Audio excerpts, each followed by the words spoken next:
Welcome, my dear students. So, students, we have completed up to the topic blood vessel.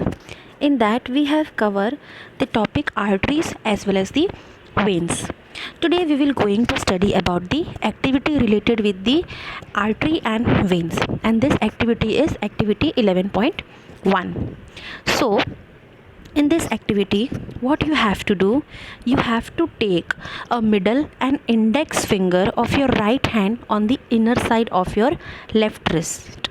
Can you feel some throbbing movement? Now what is throbbing?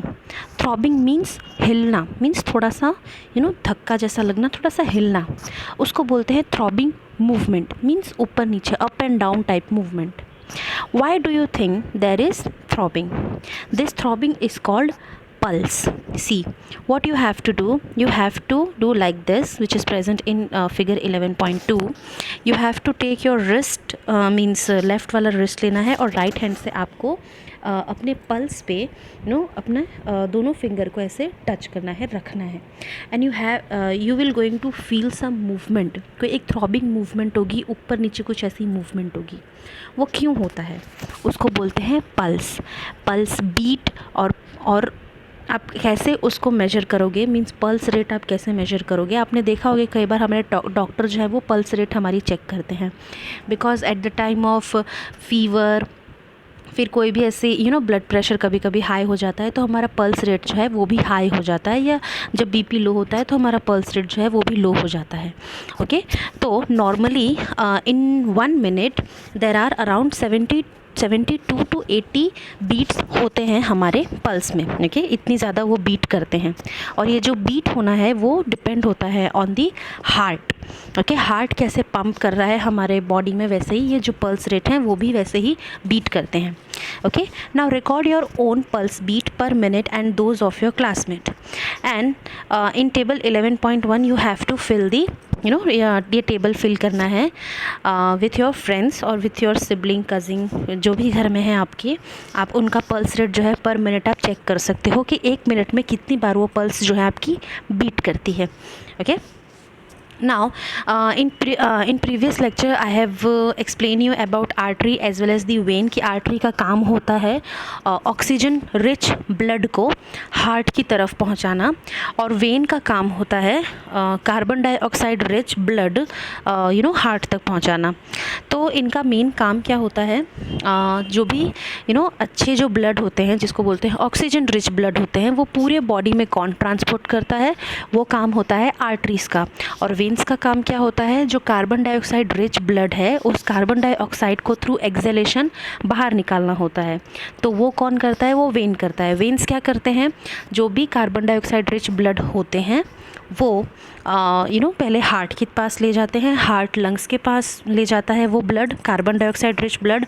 फिर during exhalation, पहले हम inhale करते हैं फिर exhale करते हैं, तो during exhalation जो कार्बन डाइऑक्साइड रिच जो ब्लड होता है वो लंग्स की तरफ जाता है, और फिर लंग्स जो है कार्बन डाइऑक्साइड निकाल देता है ड्यूरिंग एक्सहेलेशन. ड्यूरिंग इनहेलेशन हमने in previous lecture we have studied about that कि ड्यूरिंग इनहेलेशन हमारे अंदर जो है 0.04% कार्बन डाइऑक्साइड जाता है, बट ड्यूरिंग एक्सहेलेशन ये अमाउंट जो है, ये जो रेट है वो बढ़ जाता है, लाइक 4.4% बढ़ जाता है. ये क्यों होता है? क्या कभी किसी ने सोचा है? तो इन previous lecture I have already explain you about that कि ऐसा क्यों होता है. क्योंकि हमारे बॉडी में कंटिन्यूसली जो है सेल्स ऑक्सीजन कंज्यूम कर रहे हैं, क्योंकि हम इनहेल करते हैं तो ऑक्सीजन अंदर जाता है. तो अब सेल जो है सेल्यूलर रेस्पिरेशन हो रहा है सेल्स में. ओके, ऑक्सीजन तो ले लिया, लेकिन फिर वो साथ साथ में कार्बन डाइऑक्साइड भी रिलीज़ करते हैं. हमारे बॉडी का हर एक पार्ट जो है वो कार्बन डाइऑक्साइड भी रिलीज़ करता है. अब कार्बन डाइऑक्साइड ऑब्वियसली हमारे बॉडी के लिए अच्छा तो है नहीं, तो इसीलिए हमें उसे एक्सहेल करना पड़ता है. तो ड्यूरिंग एक्सहेलेशन जो कार्बन डाइऑक्साइड है वो बाहर की तरफ निकलता है. तो ये सारा प्रोसीजर किससे होता है? Through veins. Okay, so this is the function of artery and veins. So here in your textbook it is written that veins are the vessels which carry carbon dioxide rich blood from all parts of the body back to the heart. और heart कहाँ पहुँचाता है? lungs को. और during exhalation जो carbon dioxide है वो निकल जाता है. इसीलिए at the time of inhalation carbon dioxide बहुत ही कम जाता है, like 0.04%, बट ड्यूरिंग एक्सहेलेशन ये रेट जो है वो बढ़ जाता है कार्बन डाइऑक्साइड का 4.4%। ऐसा क्यों होता है? क्योंकि हमारे बॉडी के जितने भी सेल्स हैं वो सब during cellular respiration carbon dioxide को रिलीज़ करते हैं अपने अंदर से। ओके, दैट्स वाई जो रेट है ड्यूरिंग एक्सहेलेशन कार्बन डाइऑक्साइड का जो रेट है, जो परसेंटेज है, वो बढ़ जाता है। ओके, इंक्रीज़ हो जाता है। Now there are valves present in veins which allow blood to flow only towards the heart। अब ये जो valves यहाँ पे लिखा है VALVES, सो आर्टरीज में ये valves नहीं होते हैं। ओके, why ऐसा क्यों होता है? क्योंकि आर्टरीज में valves नहीं होते हैं क्योंकि इसको थ्रू आउट द बॉडी, जितने भी बॉडी में हैं, ओके, जितने भी बॉडी पार्ट्स हैं, जितने भी सेल्स हैं उन सबको ऑक्सीजन पहुंचाना है, ऑक्सीजन रिच ब्लड पहुंचाना है। ओके, बट वेन्स को क्या है, उसको सिर्फ और सिर्फ कार्बन डाइऑक्साइड पहुंचाना है टूवर्ड्स द हार्ट। ओके, अब ये कार्बन डाइऑक्साइड इधर उधर ना हो जाए, इसीलिए वॉल्स होता है। ओके, ताकि जो भी सिर्फ और सिर्फ हार्ट तक ये जाए, इसीलिए उसके अंदर वॉल्स होता है। वॉल्स क्या होता है? वॉल्स एक टाइप का ऐसा होता है जो अपने आप खुल सकता है और बंद हो सकता है। ओके, स्ट्रॉ कैसा होता है? अब स्ट्रॉ के ऊपर आप लिड लगा दो, ओके, उसको ढक दो, उसको लिड लगा दो, दैट मीन्स वैसा ही वॉल्स होता है। Okay, now this is the diagram figure 11.3। अब ये डायग्राम है ऑफ सर्कुलेशन। तो सी, देर आर लंग्स, जो आपको ऐसे लंग्स दिखाई दे रहे हैं, फिर उसके नीचे दो पल्मनरी आर्टरी है, पल्मनरी वेन है, और फिर उसके नीचे है आर्टरी, देन वेन, और बीच में क्या है? हार्ट। और हार्ट जो है वो थोड़ा सा लेफ्ट साइड में टिल्टेड है। Now what is capillaries? See, in figure 11.3 do you see the arteries divided into smaller vessel?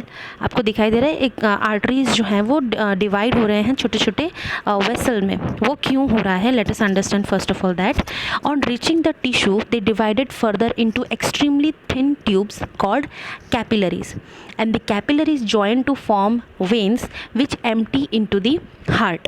अब ये कैपिलरीज क्या, इनका जो काम होता है, ओके, आर्टरी जो है वो पहुंचाती है, मींस हार्ट से ऑक्सीजन रिच ब्लड लेके फिर जो है पूरे बॉडी में। अब आर्टरी का काम होता है पूरे सेल्स में पहुंचाना।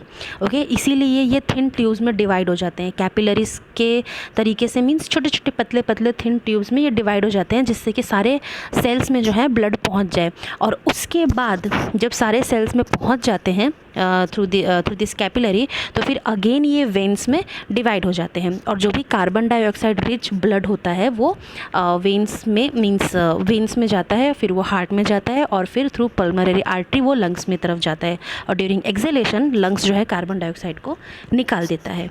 नाउ व्हाई पल्मनरी और पल्मनरी आर्टरी? ये पल्मनरी वेन और पल्मनरी आर्टरी क्या होता है? आर्टरी और वेन आपको पता चल गया, what is the function of pulmonary vein and pulmonary artery. But see, इसका फंक्शन क्या है? इसमें पल्मनरी नाम क्यों दिया गया है? The pulmonary means PULMONARY। Pulmonary का मतलब होता है which is connect with lungs. Heart और लंग्स को कनेक्ट कौन कर रहा है? तो कनेक्ट कर रहा है pulmonary. Okay, now see here in this it is written that I am confused, I have learned, वो जो है वो confused है, that हमने क्या लर्न किया है? that artery always carry oxygen rich blood। अब देखो यहाँ पे मैंने आपको बोला कि आर्टरी जो है वो हमेशा ऑक्सीजन रिच ब्लड लेता है। ओके, लेकिन ये पल्मनरी क्यों नाम दिया गया है? क्योंकि इसका काम ही है कनेक्शन वाला। ओके, देखो आर्टरी ने, मींस पल्मनरी वेन ने पहले लिया ऑक्सीजन रिच ब्लड। अब वेन का काम होता है कार्बन डाइऑक्साइड को, लेकिन यहाँ पे ये पल्मनरी क्या कर रहा है? पल्मनरी वेन क्या कर रहा है? वो ऑक्सीजन रिच को ब्लड ले रहा है, ऑक्सीजन रिच ब्लड ले रहा है। ड्यूरिंग इनहेलेशन ये होता है। ओके, ऑक्सीजन आया, फिर आर्टरी जो है पे हार्ट की तरफ आया, फिर ब्लड को अच्छे से सफाई किया, फिर बाद में ब्लड जो है आर्टरी के थ्रू, कैपिलरीज़ के थ्रू दूसरे सेल्स में, दूसरे बॉडी पार्ट्स में चले गए। अब सेलुलर रेस्पिरेशन हुआ, सेल्स ने कार्बन डाइऑक्साइड छोड़ा, अपने अंदर से कार्बन डाइऑक्साइड रिलीज़ किया, सिक्रीट किया, तो फिर थ्रू वेन वो जो कार्बन डाइऑक्साइड रिच ब्लड है, CO2 ब्लड है, वो चले जाएगा हार्ट में। ओके, वेन के थ्रू।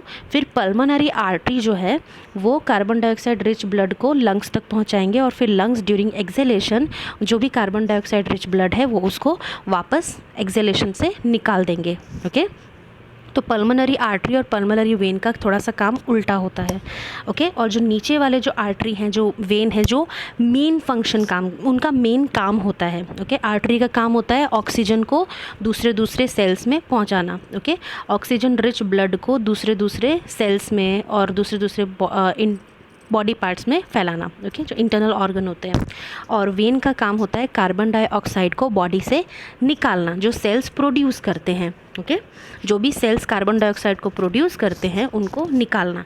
तो इसीलिए यहाँ जो ऊपर की जो पल्मोनरी आर्टरी है और पल्मोनरी वेन है, उनका काम थोड़ा सा अलग होता है, ऑपोजिट काम होता है। That's why they are known as pulmonary, okay. इसीलिए इनको पल्मोनरी नाम दिया गया है। Pulmonary means which connects lungs and heart, the veins और artery which connects lungs and heart, okay।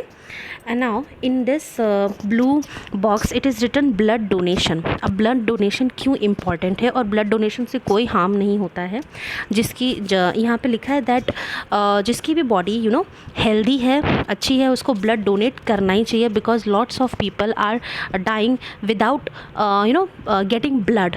Blood ना मिलने से लोग जो हैं उनकी डेथ हो जाती है। So that's why you have to donate blood if you are about 18+, okay. अगर आप 18+ हो तो and in male body if you are 21+, तो आप अपना जो ब्लड है वो डोनेट कर सकते हो। बट आपकी बॉडी एकदम अच्छी हेल्दी होनी चाहिए। और पता है इससे क्या होगा, आपको कभी कोई कमज़ोरी नहीं होगी, आपका जो बॉडी है वो अगेन न्यू ब्लड जो है वो जनरेट कर लेगा। तो इसीलिए ब्लड डोनेशन आपके बॉडी के लिए बहुत ही हेल्दी है, बहुत ही अच्छा होता है, क्योंकि हमारे बॉडी में कंटिन्यूसली न्यू ब्लड जो है वो बनते रहते हैं। So that's why you have to donate blood। So students, up to this much, I hope that you have understand. If you have any problem, any doubt, you can ask me at any time, okay। और अगर और आपको कोई भी doubt है तो आप कभी भी मुझे मैसेज कर सकते हो। So in tomorrow's lecture we will going to study about the heart, okay। Thank you।